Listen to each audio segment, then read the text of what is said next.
I felt I really had to do a film that not just showed you about war, but that put you in the center of what it was like. Newton Aduaka's film, Ezra, opens on a peaceful scene. A small boy walking to school, his older sister already at her desk, gazing out the window occasionally as if looking for her brother. Suddenly the schoolyard is invaded by fighters dressed in camouflage uniforms. They grab a number of children, including 6-year-old Ezra, and march them into the bush to the rebel camp. One boy will not stop crying, and the rebel commander orders him shot. This is something that one of the kids told me. I felt something was missing. There was no reason, nothing to show why this kid stayed on. And so when you see that, of course you fall in line. You don't ask questions anymore from that point on. The film moves from Ezra's 10 years as a boy soldier until 2002, after peace, when he appears before a Truth and Reconciliation Tribunal.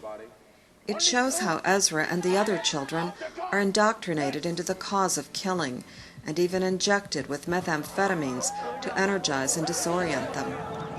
You can fight for 4 days, non-stop. You have no fear, you feel nothing. You become the gun, you are an AK-47. Your conscience is not there. You are not a human. So you don't remember who or how many people you killed?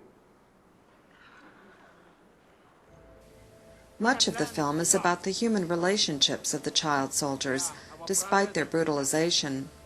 Ezra's sister is loyal to him, even after witnessing his faction's attack on their own village. Ezra also falls in love with and marries a girl soldier, eventually trying to flee with her and his sister. The cast includes Sierra Leoneans, Ugandans, Rwandans, and Malians, as well as Europeans and Americans of African descent. Most of the children in the film had not acted before, and 2 had actually been child soldiers. Aduaka says former child soldiers were also a major source for his screenplay. Especially three kids that I met and that actually let me into their soul, so to speak. Because I met a lot of children, but a lot of them would tell me about, exterior things that were happening on the exterior, but not what was going on the inside.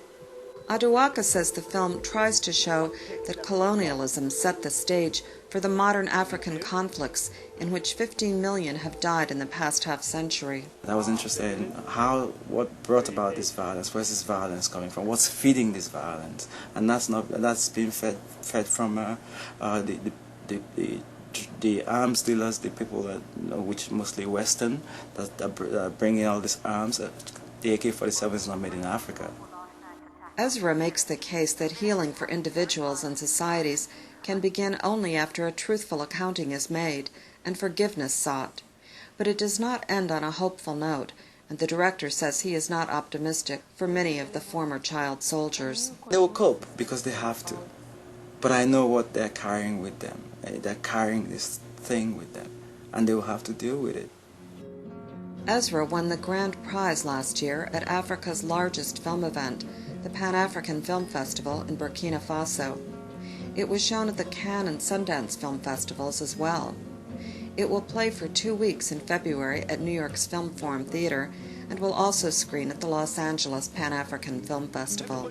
Carolyn Weaver, VOA News, New York.